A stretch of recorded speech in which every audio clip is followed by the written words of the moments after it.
How are we doing this? Here? Yep. Okay. That's some water. You got it? Thank you. Good morning, everyone. My name is Ryan Haas. I am the director of the China Center and a senior fellow here at the Brookings Institution.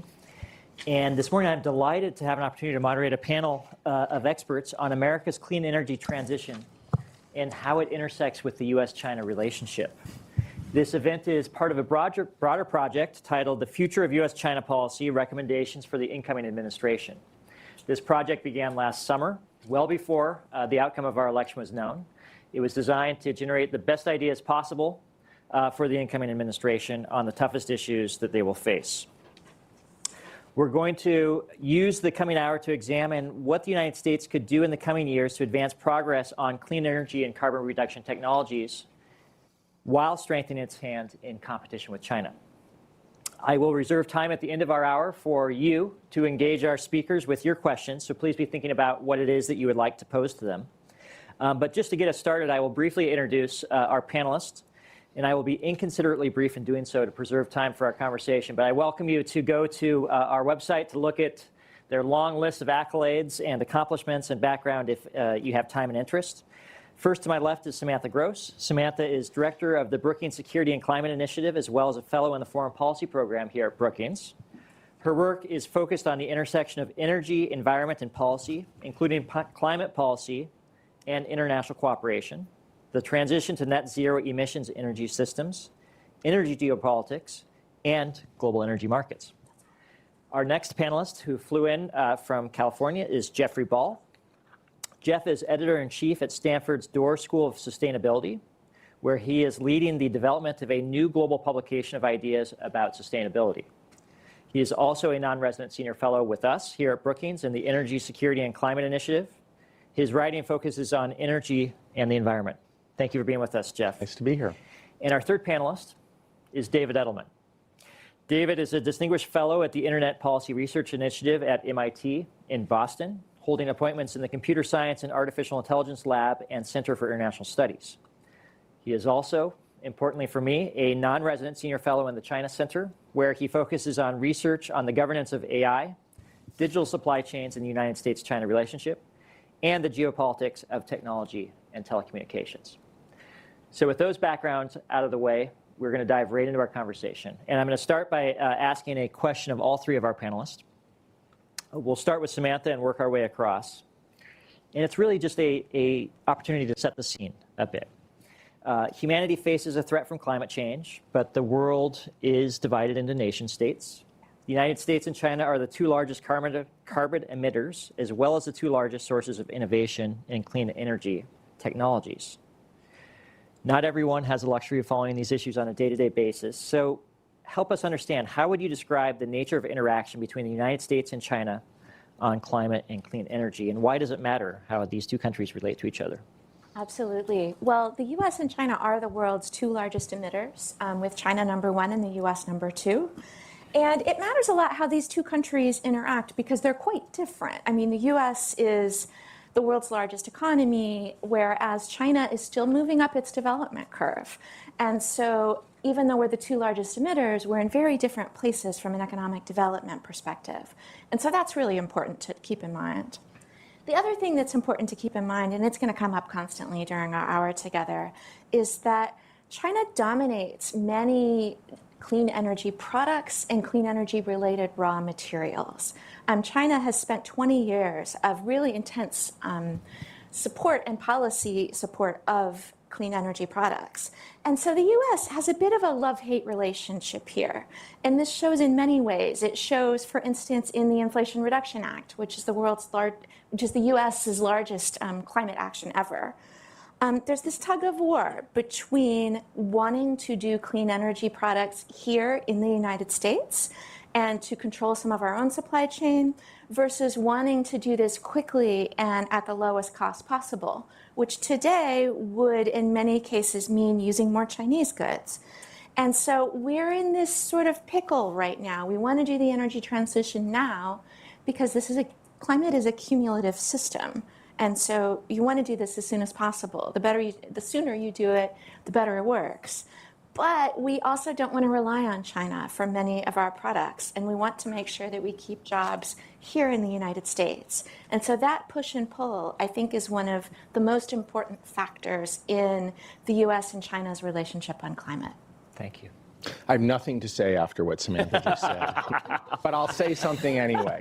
I'm going to answer with one word, which is cost. Ryan, you asked why does the relationship between the U.S. and China matter on these issues, and it is because the relationship between the U.S. and China, probably more than any other relationship on the globe, shapes the cost of these technologies, which shapes everything about their use. So let me just try to be a little more specific. If we break it down, when I say cost, what matters? What matters is the cost of innovating, the cost of manufacturing, and the cost of deploying. And those are the things that shape the cost of sort of what is going to be accepted here, I think, for the purposes of this discussion, as the good stuff, the green stuff. But of course, cost also matters in the dirtier stuff, the high carbon stuff, because the competitiveness of the green stuff is dependent not just on the cost of producing that, but on the relative costs of the higher carbon stuff. All of those things, all of those cost intricacies are largely the result of policy, and they are largely the result of policy by the United States and China, both domestically in each of these countries, which is, as Samantha flecked at, are the biggest, they're huge producers and consumers, but also really importantly, and I think we'll probably get into this, those countries' policies internationally. And I just want to say just one last thing to sort of finish the frame, which is that to the extent that the relationship between the United States and China tends toward the cooperative, the barriers are lower, and as a broad proposition, the costs are lower. To the extent that the relationship, as we're probably heading into, is increasingly cutting, the barriers are higher and the relative costs are higher. And this gets back to the balance of whether one's goal is cost or domestic protectionism that Samantha talked about. So Ryan, you asked about the nature of the dynamic. And I guess I would characterize the nature of the dynamic as mutual anxiety on some level. Just from a technological standpoint, what I think is particularly remarkable about the U.S.-China relationship on clean energy is that across so many areas, there has been an anxiety in the United States. What would it mean if China were indeed better than the United States? And better can mean cheaper, it can mean faster, it can mean producing more at a particular strategic technology or set of technologies.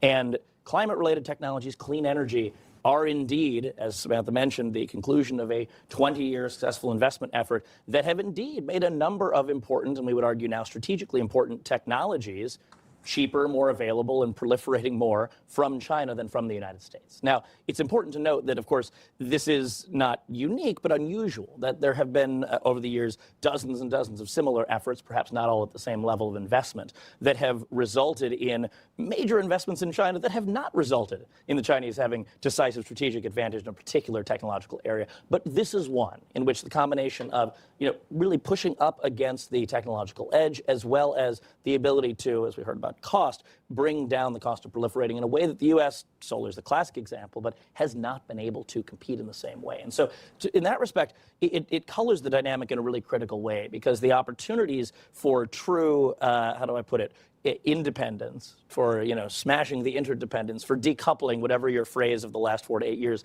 was preferred, becomes much less possible at scale when you set those kind of goals. Now, of course, the other side of the anxiety is absolutely there. What gave way to a lot of this investment and need? Well, as Samantha has rightly pointed out elsewhere, it is because China was needing to do more with less.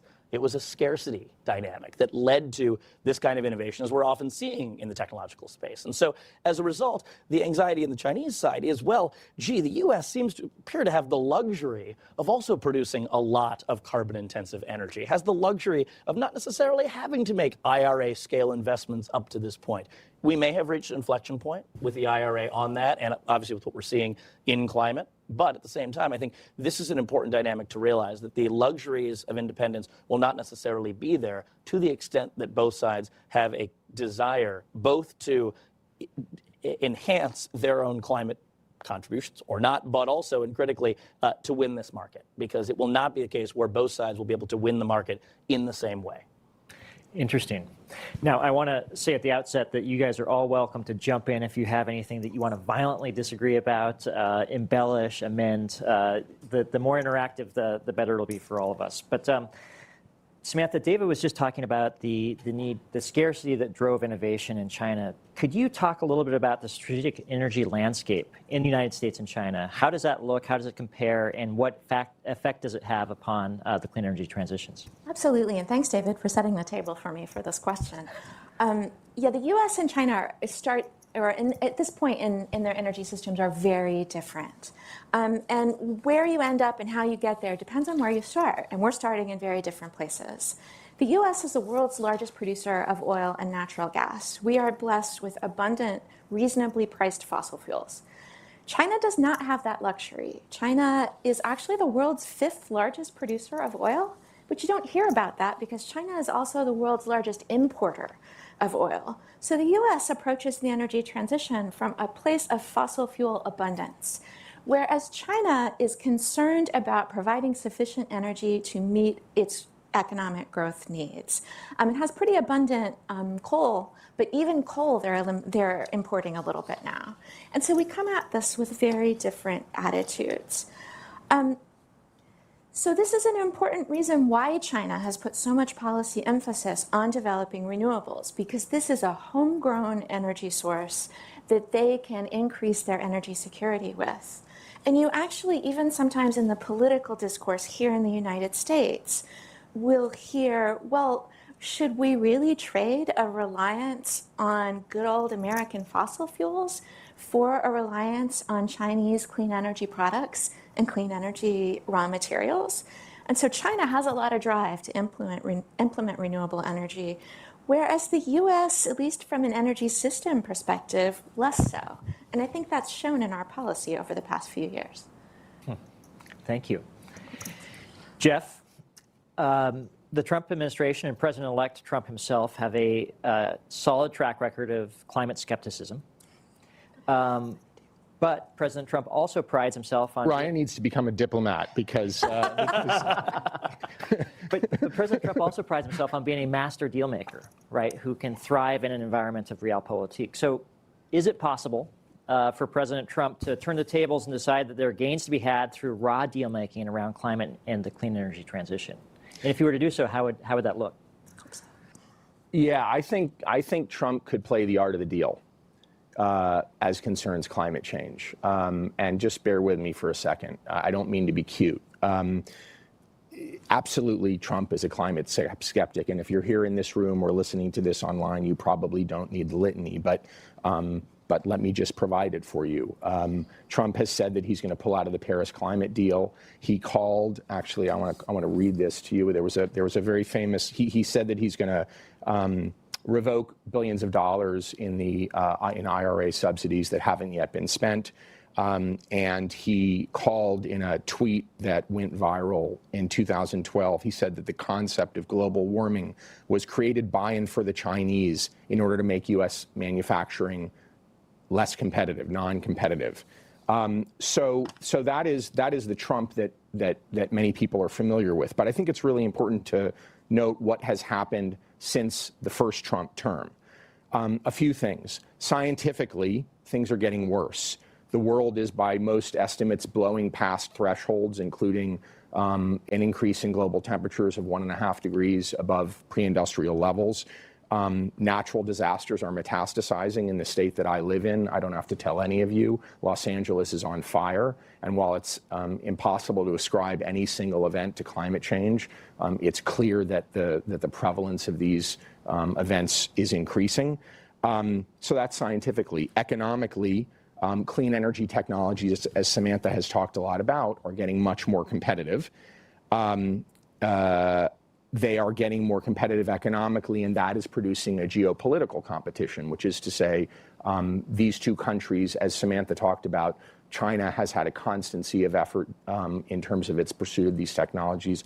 The United States has had less constancy of effort, but as these technologies get cheaper, there's a greater push, which is part of the explanation for the Inflation Reduction Act. And so there's this dichotomy that's breaking out on the world stage. On the one hand, You have diplomatic efforts such as the recent United Nations conference in Azerbaijan and Baku, which produced very little progress. On the other hand, there's a lot of deal-making happening internationally. And I think it's actually the case that it is the failure of these much ballyhooed grand global diplomatic efforts to produce progress that is causing an increase in smaller board deal-making, which ultimately may end up being more important. And so just allow me one more point here, which is that U.S. policy, as again Samantha talked about and David flecked out, has gotten increasingly offensive, has gone increasingly on the offense domestically through, for instance, the IRA. I think it's fair to say that the U.S. policy has been quite defensive and increasingly defensive globally.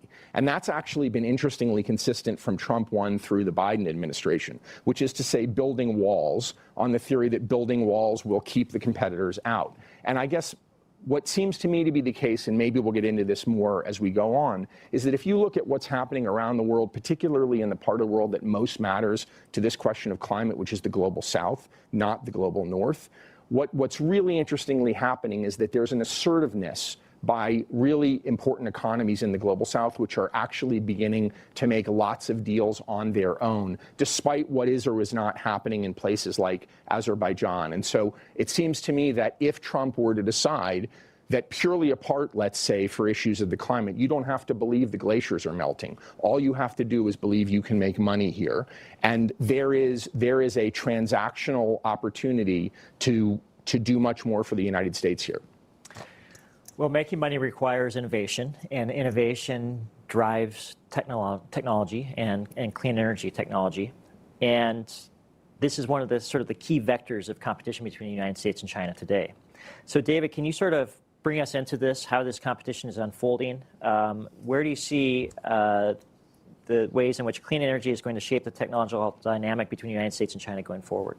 I think one of the key pieces to understand here is that we're increasingly getting to a place where the critical breakthroughs that are going to be necessary on the clean energy front require substantial strategic technological investments and vice versa.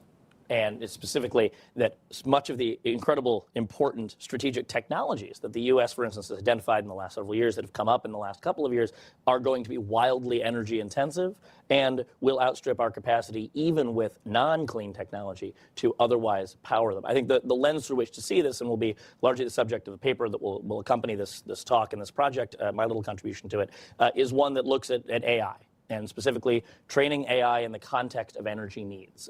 If you know one thing about AI and the energy debate right now, you know that AI is extremely energy intensive, right? Every time you go to ChatGPT, if you use it instead of a Google search for a piece of information, depending on the measure, that can take 4-10 times as much energy for that particular query. But what's interesting is actually the extent to which the fundament of it, what is actually required for you to make that search, is the training of a large model. Okay, ChatGPT 01 or whatever your latest that you use is. Training those models, those AI models, is incredibly computationally intensive, which means it takes a lot of energy and a lot of chips. And a lot of energy, how much energy? Well, the ones that we're using right now, they're considered to be sort of state-of-the-art large language models, in many cases, and the estimates vary wildly, but the best ones that we can get our hands on suggest that we're talking about dozens of megawatts of energy to train one model. Now, there are, depending on how you count, let's call it 4 U.S. large language model providers that are training, call it 3 or so of those a year. But the key interesting thing here is actually the trajectory that they're on. Because, yes, these models become more efficient over time. They're getting better at it. These companies are beginning to operate within a context of a little bit of scarcity, though you wouldn't know it from how well they're being funded. At the same time, there is a dynamic now where it's called the scaling laws. And pardon me for a second, we're going to delve into techie speak for a second. The scaling laws are not laws. They're at best conjectures. But it essentially says this: the more energy and compute that you throw at training a large language model and the more data you throw at it, the better it is. And in a linear, exponential, if not linear sense, it is pretty clear that these models so far get better the more you throw at them. Well, the problem that we're running into now is that these models are, again, becoming wildly computationally intensive. Training them takes more and more, and you're seeing the companies that are responsible for paying for this looking up and saying, as they have in many contexts, that the limiting reagent for AI advancements in the next 5 to 10 years will be, can we get enough energy to train them? And don't take my word for it. Look at Microsoft that decided they're going to make 3 Mile Island cool again, and literally create a new fission plant that's going to be just serving their data centers. I mean, think about the trajectory that is on in terms of taking on nuclear, having it be private for a data center. This is emblematic of what's to come. So I think when we think about this dynamic, remember, the U.S. and China have both identified AI as a critical strategic national priority. Both have said in as many words that whichever country leads in AI may have a decisive strategic advantage. I think that means war-winning advantage on more broadly, should we, God forbid, be in such a scenario. And yet at the same time, we're saying the limiting reagent to doing that is, can we get enough energy? And so that bilateral dynamic, I think, is extremely critical. And we think about what will it take to get to that next level of AI innovation, more energy? What will it take to get to that next level of energy innovation? Probably a fair amount of AI, and we can talk more about that as time goes on, but some of the most important contributions that are happening in this space, particularly in areas we don't think of, material science and elsewhere, are happening because the contributions of some of these both vanilla AI systems and maybe increasingly some of these large language model systems like the ChatGPTs of the world that we're all using for our everyday consumer needs as well. I'm going to add a really brief point to that. So David is really focused on the nitty-gritty of why power demand is going up, but I can talk a little bit about what this means for overall power demand in the U.S. So demand for electricity here in the U.S. has been flat as a pancake for about 15 years. In fact, it's declined a little bit. We're now seeing estimates vary, and it depends on all the factors that David's bringing up, but demand increase of at least minimum 2% a year from flat as a pancake for 15 years. And so that is what this is doing to aggregate electricity demand here in the United States. And so, it's really interesting to go from why it's going up to what difference this makes. Just AI and data center demand is driving this. Everywhere else, efficiency is generally driving power demand down. And so this is absolutely fascinating.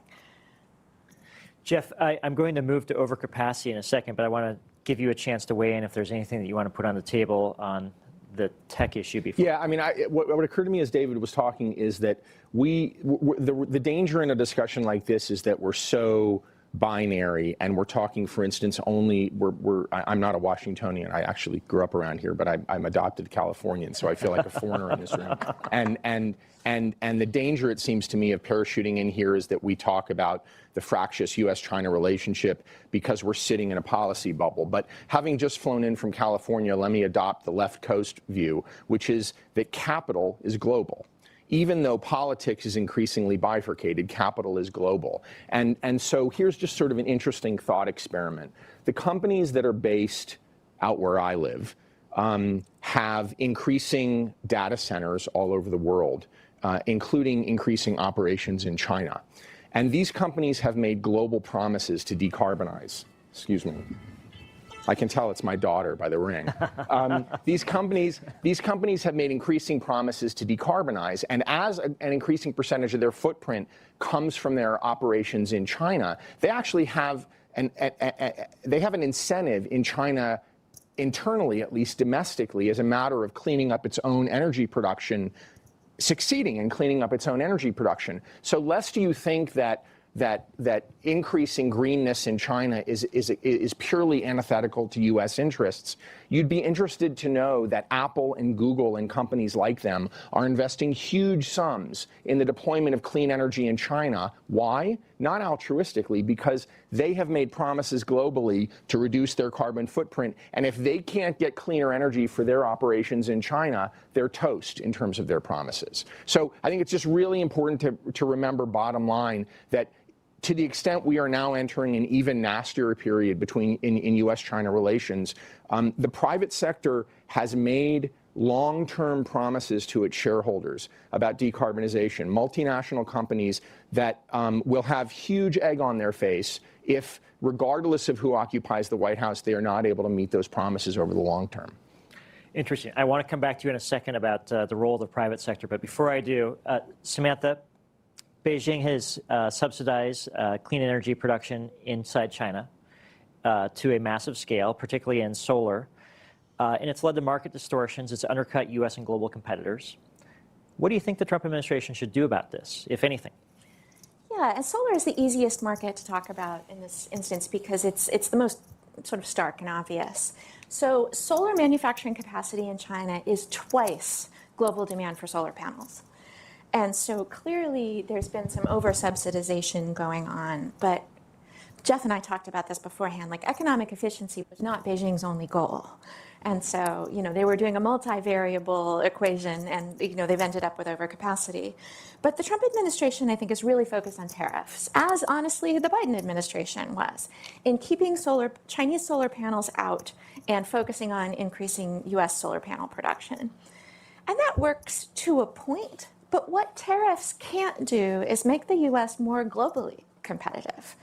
And so, yes, you can keep those tariffs up for a while, and I think they make sense, but they can't be the only tool in your toolbox. I think the support in the IRA is really important. I think continuing to support research and development in the United States is very important. You're not going to see the U.S. become a globally competitive producer of today's solar panel technology. Not going to happen. China has already won that race. But when you think about new technologies, the next or the generation of solar panels or the one after that, if you think about new battery technology for electric vehicles that doesn't use as much cobalt, there's a lot of work on this right now, both to get some unsavory sources of cobalt out of the value chain while also having some advantages in battery technology. That's another area where the U.S. could lead. But tariffs will not make this happen alone. You need support for development of these new technologies for the U.S. to be a leader. So if I were giving advice to the Trump administration, I'm actually working on a memo doing just that, I would, and I am, talking about you have to continue supporting this and you have to think, as Jeff has said, about competing globally, not just about keeping the Chinese out.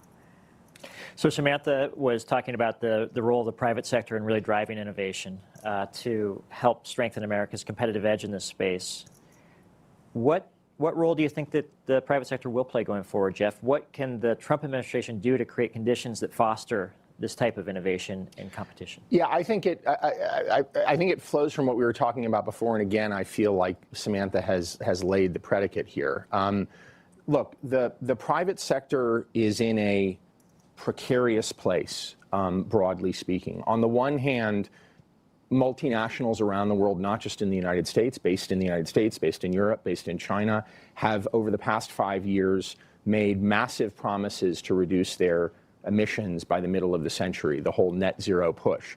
And on the other hand, well, not on the other hand, they have made those promises, and what's happened more recently is that they've started to realize the difficulty, or maybe started to admit the difficulty of actually doing what they said they were going to do. And so it's as if every week brings a new announcement about a company that had made a net zero promise, now retrenching on that net zero promise. I can't imagine that the people who occupy the C-suites of these companies are very happy about having to do that. But the reality is this is an incredibly difficult proposition. And yet, although the news is that they're pulling back, it's clear that strategically they've made a long-term calculation that they need to decarbonize.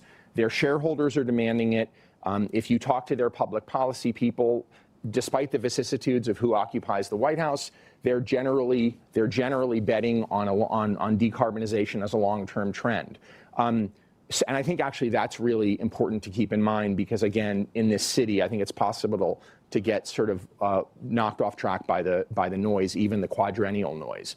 And the last point I would make is just to take global Samantha's domestic argument, which is that to the extent that a tariff-based strategy has been defensive within the United States, it has also been defensive internationally, and I think is insufficient internationally. And so, Ryan, what might a Trump policy look like that were more offensive? So it would involve shifts in trade policy. It would involve shifts in a whole series of policies that would create a more agile, more competitive United States business proposition around the world, particularly in the global South. I mean, there are lots of deals that countries like Indonesia and Saudi Arabia and India are doing with powers around the world, and it's typically with China, not the United States, increasingly with China, not the United States. And I don't think that's for ideological reasons. That's because at the end of the day, the deal is sweeter with the China deal is sweeter. And there are things that the United States can do, but we have to decide that we want to play that game. Well, David, I'm going to ask you how that happens in practice. If we want to sweeten the deal for the rest of the world, what will the next Trump administration need to do? Because it seems clear that both the Biden administration as well as the first Trump administration took efforts to try to mitigate risks associated with over-reliance upon China in these key technologies. But looking ahead, what will we need to do? What will the United States need to do to really try to spur progress on the adoption of clean energy technology that emanates from the United States? Sure. I mean, I'd be remiss not to point out, since it was in the news literally this morning, that the Biden administration in one of their soon-to-be final acts just released I would argue, at least to take the headline from the Wall Street Journal, wildly controversial new set of policies of export controls and what they call AI diffusion. This is essentially setting global quotas for the export of AI chips to all but the closest U.S. friends and allies. This is going to be one strategy, I suppose, which is providing a clear sense that there are those that are on sides, there are those that are off sides, Russia, China, and then there's everyone else in the middle, and creating essentially a competitive dynamic in which the fruits of U.S. innovative labors have to be competed for, or simply have to be limited. And the explicit, if not implicit message is that they need to do their best to demonstrate that they are worthy of the sufficient secure controls to have the fruits of U.S. technology, or effectively buy our stuff from abroad. If we're talking about AI compute, they'll just have to use the tools from elsewhere and not train them themselves. Like I said, this is obviously commercially rather controversial. I suspect it will be diplomatically extraordinarily controversial. But you know, it represents one, I think, important dynamic of laying down clear lines because of the concern that proliferation of this potentially transformative clean energy, very relevant technology, there's no way to control its diffusion to China but by preventing its diffusion to non-Chinese but potentially friendly countries, is the sort of spoken raison d'etre. I think it's worth taking a step back and recognizing that, you know, for these innovations to take place, this is something of a departure from the standard mode, and what might be a different mode that could be approached is one that I think perhaps more effectively considers, I mean, more effectively than is presently the case and has been for the last several years, risk and reward in the climate space. So an example, right now, for instance, the U.S. Department of Energy's Loan Program Office, a very important part of the U.S. clean energy ecosystem that can make these large-scale loans, have limitations about what they can make these loans for on the basis of the technology readiness level, the TRL, of a particular technology. In other words, they don't want the U.S. government, through the LPO, underwriting a large, risky thing and expect that smaller dollars, both private sector dollars as well as smaller government dollars, should lead towards proving it out. That sounds like it makes sense in terms of the broad context of good stewardship of taxpayer dollars until you get a little bit under the hood and you realize, well, wait a minute, not all clean energy technologies are created equal. And if you have a particular technology or set of technologies that could be transformative, dramatically critical, have a huge impact on our ability to either meet our climate goals or meet our energy demand, whatever your frame is, then perhaps those should receive more dollars, more priority, more interest. And I think one thing you've seen that's a point of continuity actually between the Trump and the Biden administration is one minor area there that has yet to expand, and disclosure, I'm invested in this space, but is nuclear fusion, which is an area where it could be quite transformative. The Biden administration set a 10-year goal to have fusion on the grid. The Trump administration was deeply invested in this in their DOE. They started a real ramp up. The dollars are pretty small, certainly relative to anything IRA. But now take the Chinese counterpoint bet in that, in which right now some U.S. companies are deeply concerned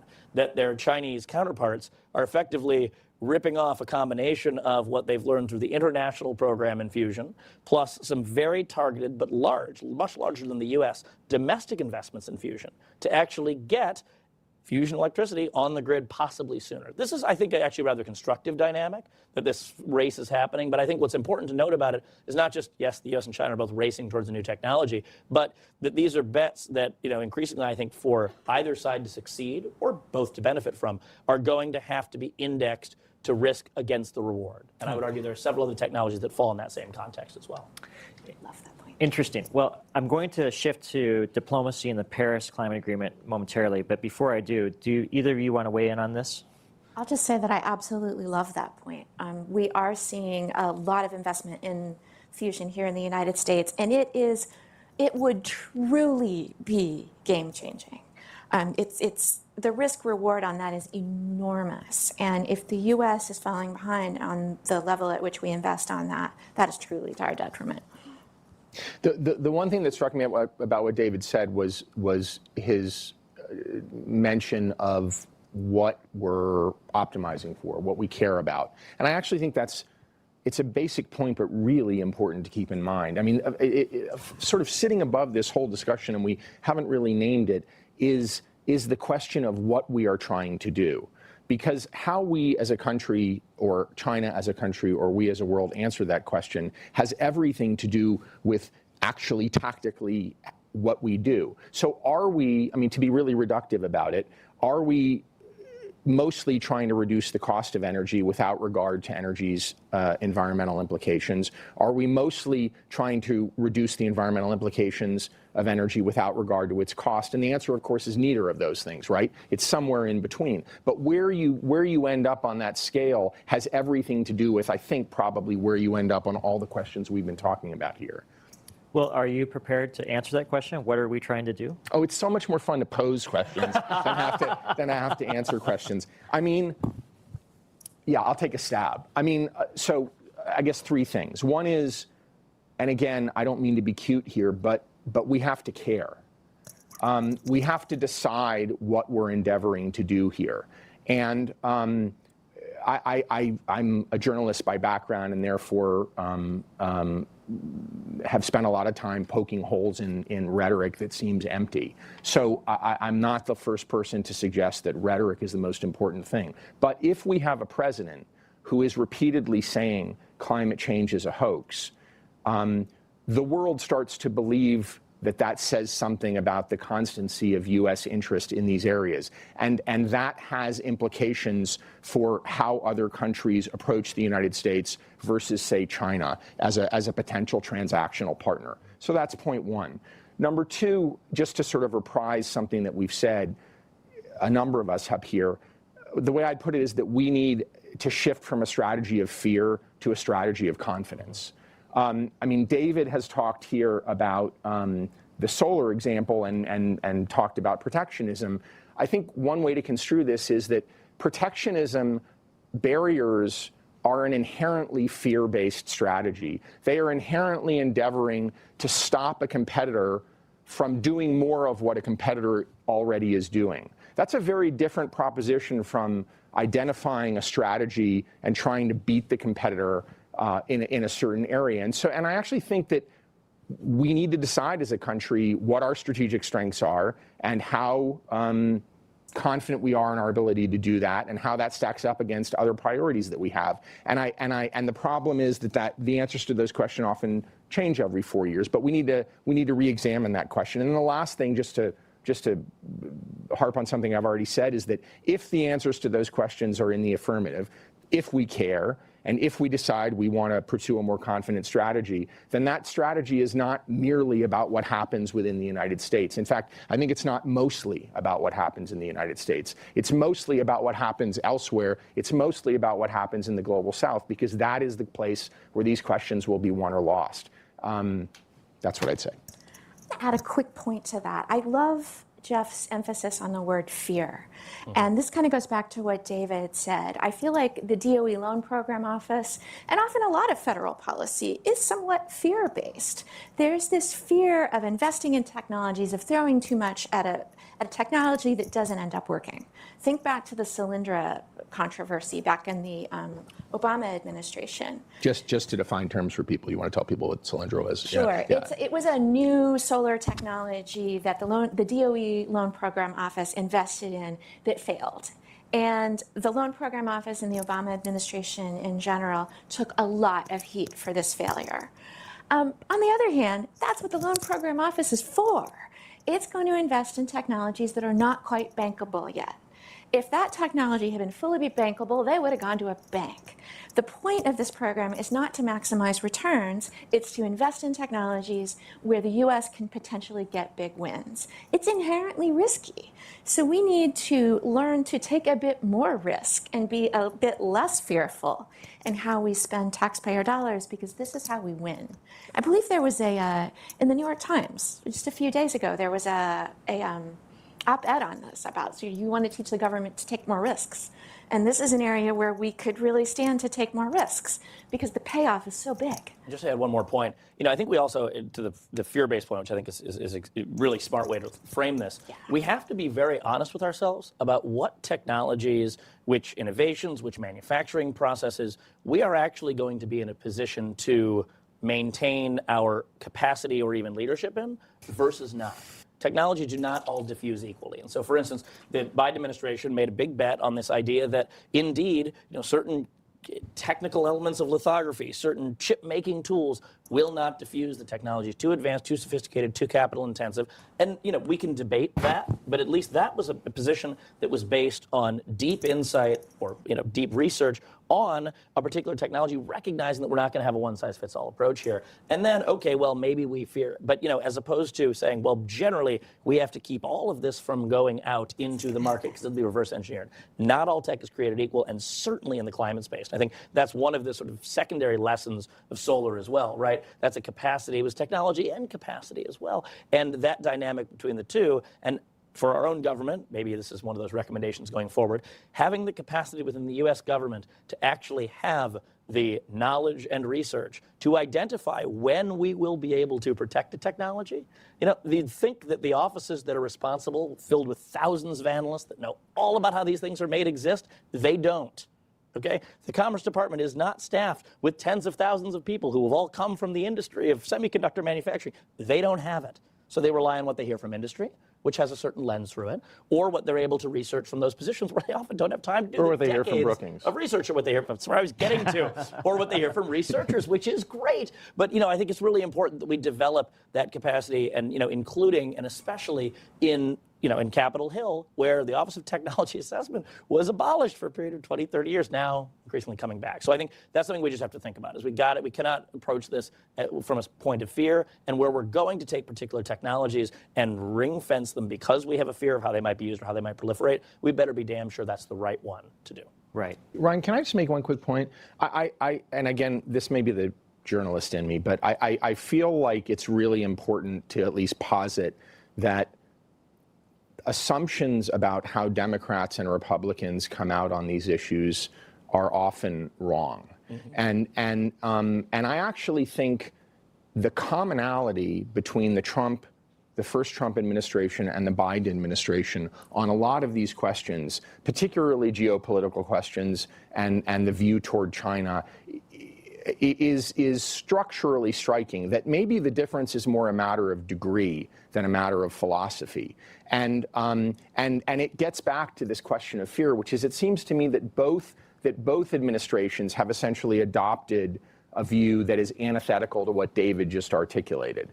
That is, we're not going to sort of discern, perhaps as much as we should, between which technologies we think we can excel in and which technologies we think we can't. I'm just parroting what David has said. And so one really interesting shift in U.S. approach might be to get more surgical about what we're actually trying to pursue, and through the process of discerning where we think we can be surgically successful, we demonstrate that confidence. It's a much less blunt approach, a much more targeted approach, and it seems to me that has the potential to appeal to people, whether they're in red or blue states, whether they're Democrats or Republicans. Interesting.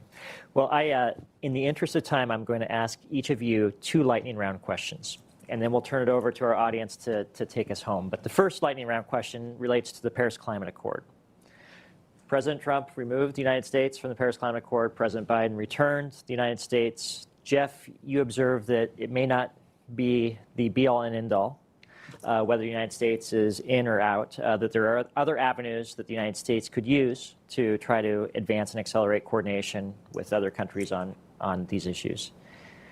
How are you all thinking about how significant it will be if President Trump delivers on his promise to remove the United States from the Paris Climate Accord going forward? David, why don't we start with you and work our way down? Well, ask the technologist about the diplomatic policy question. Look, I think that it will ultimately come. Well, the market has priced this in. And I don't mean Wall Street. I mean the diplomatic market has priced this in, right? This is the thing about the Trump administration is if you want to know what the Trump administration is going to do, generally look to what the Trump administration has said it's going to do. I mean, it's generally pretty straightforward. It's like in the campaign, and then it gets done. So there's a certain amount of linearity to it. And so on the one hand, I don't think U.S. friends and allies are going to be deeply shocked to the extent that that happens. I think, as has come up before, a lot of the question will revolve around to what extent that trade space is then created by the Trump administration to have other areas of diplomatic wins. I mean, if I describe this most recent chips diffusion thing as diplomatically provocative, it'll probably be in the low quartile of diplomatic provocation in the context of broader things that at least President-elect Trump has said he's going to do in the early administration. But the question is, okay, to what end at, say, the end of that first year? Right? Will there be other trade spaces been created? Will there be other points of leverage that have been demonstrated? Will there be other enticements that exist that were not available under this administration potentially? And so, I would argue that on some level, ironically, the symbolism of it is obviously not great from the standpoint as Jeff said, the constancy of U.S. leadership in the world and positioning.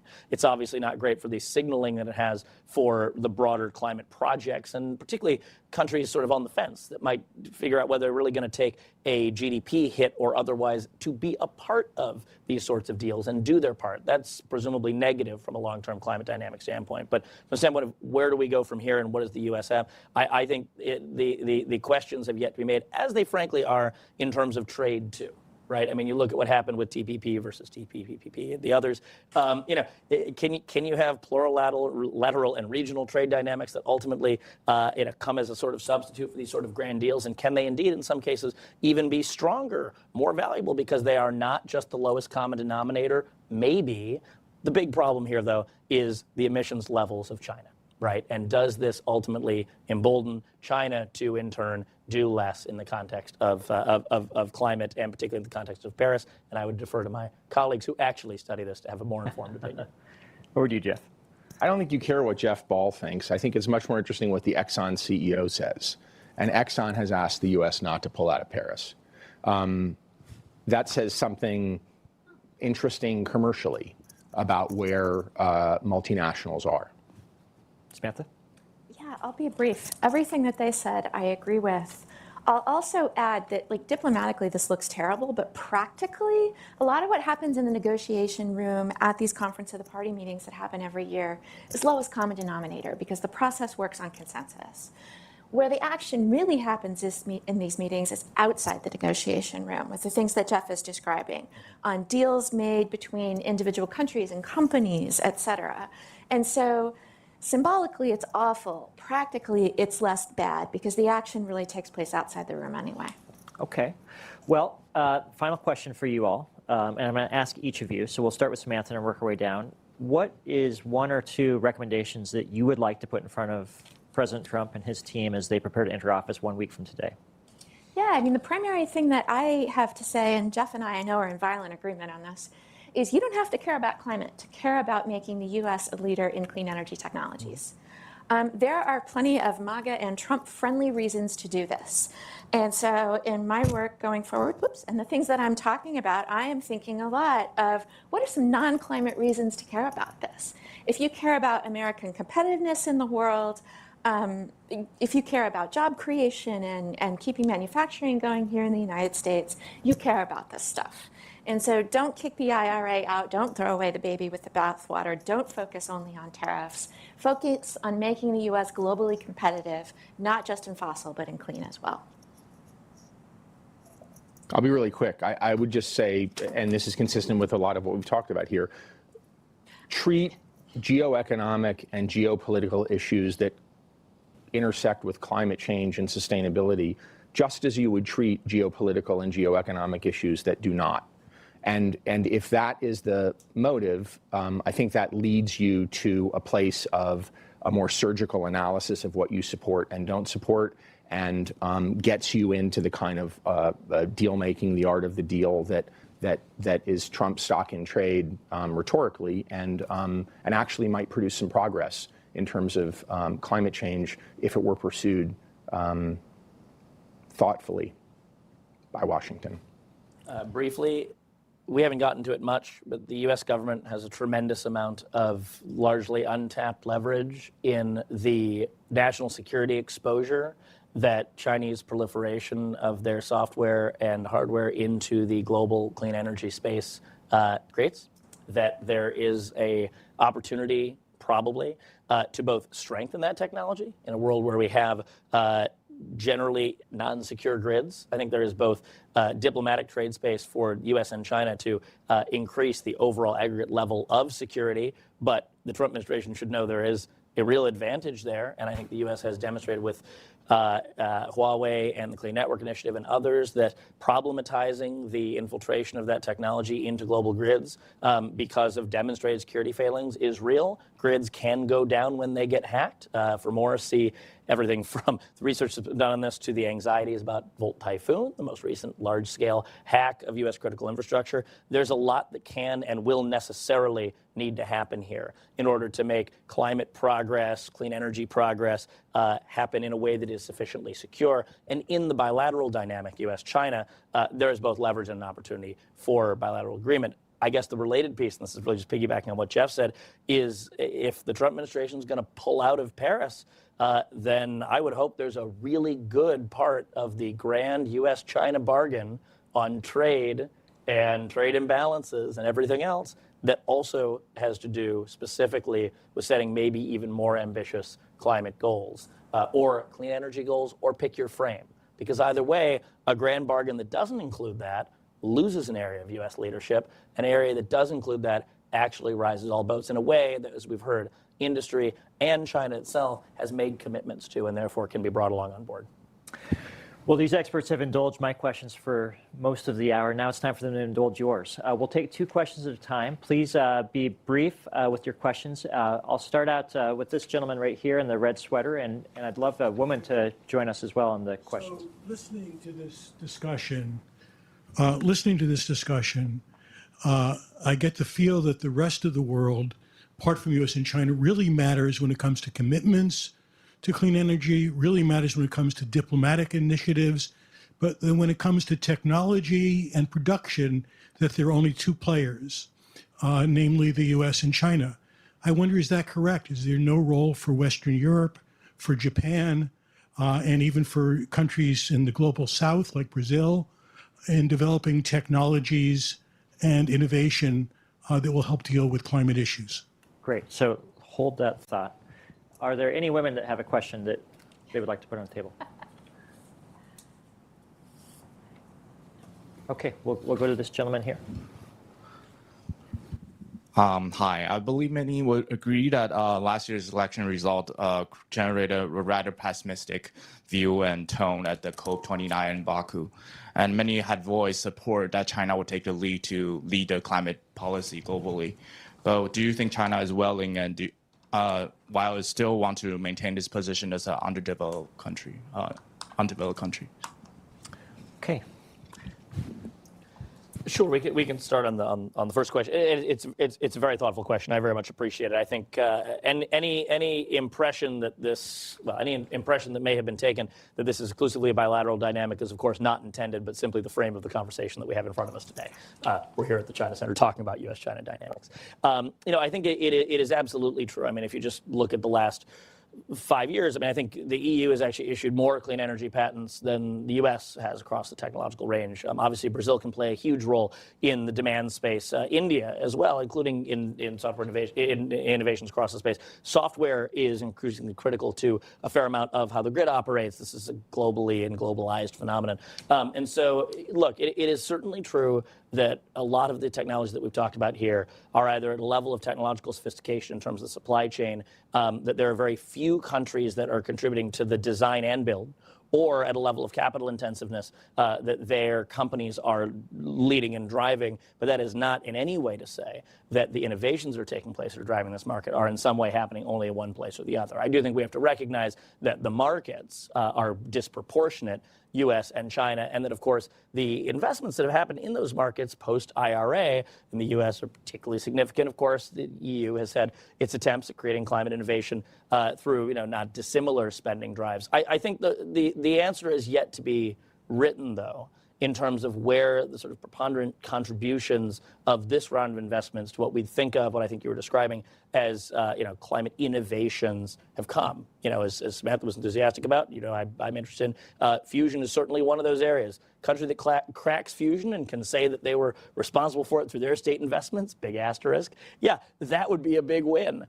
There are some European fusion companies or some Japanese fusion companies. They're mostly in the U.S. and China. But there are, I think, 5 or 6 other examples you could point to that are not necessarily quite that technologically intensive that could have a very meaningful impact because of the scale at which they'd be able to play. So it's a great question. Thank you.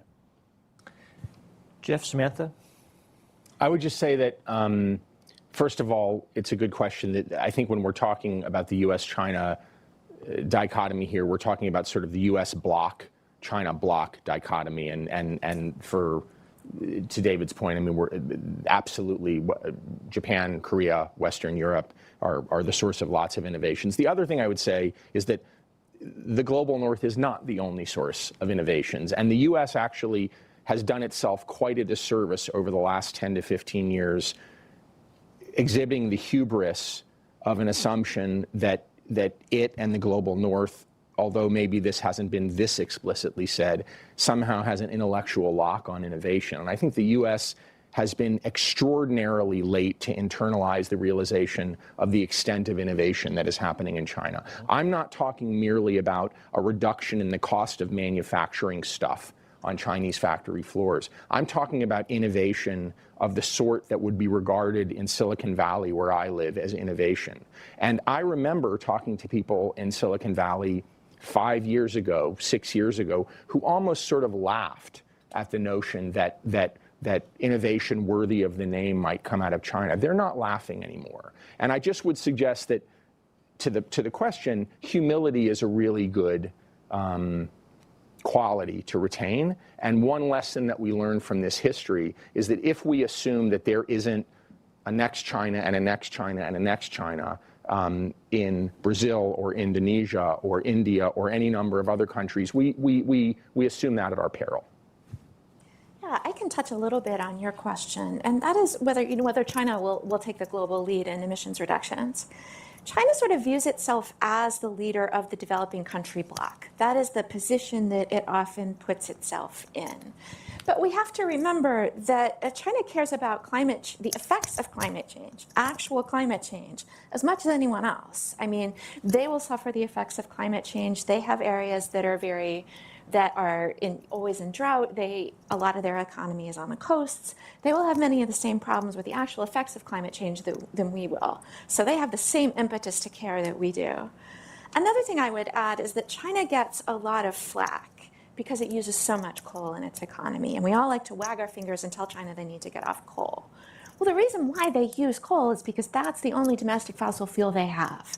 They built their economy on coal because that's what there was. And so it will take longer for China to get off coal than it will many other countries because that is the resource that they have.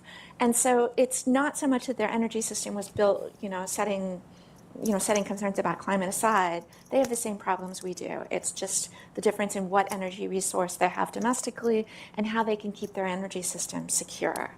So it'll be interesting if the U.S. steps aside how China and whether they will change their position as the leader of the developing world or the leader of the world. But right now, that's the frame of mind that I think they're taking in. We should maybe address the second question, yeah? Well, forgive me, was the question, will China remain a leader in these issues? That was the question?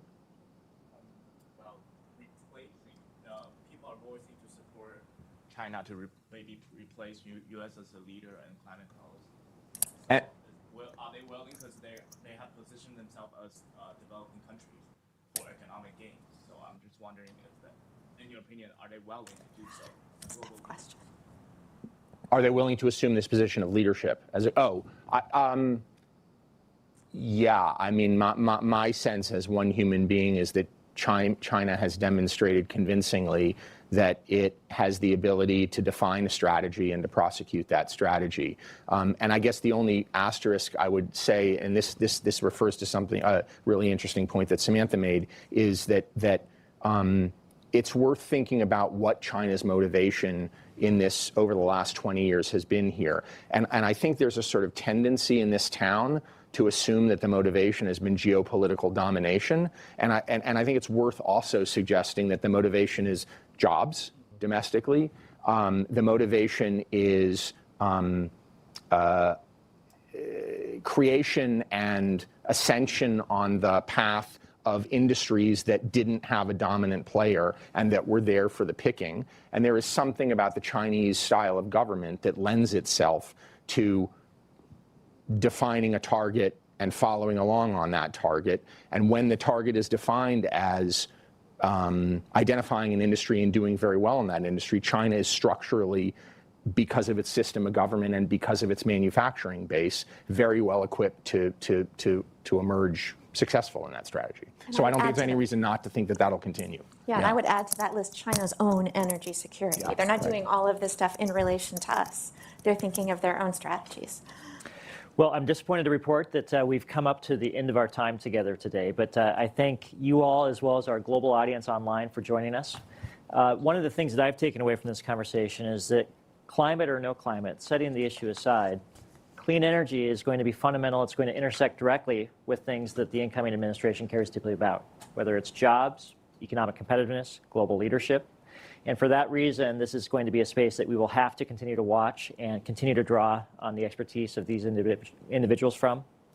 Confidence and humility, the striking the balance between those in our approach to these issues is going to be a challenge, but it's going to be important.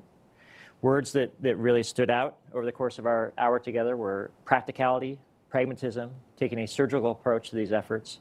So this is the space to watch. These are the ideas and the opinion leaders to follow. Thank you for being with us. Thank you, Ryan. Thanks, Ryan.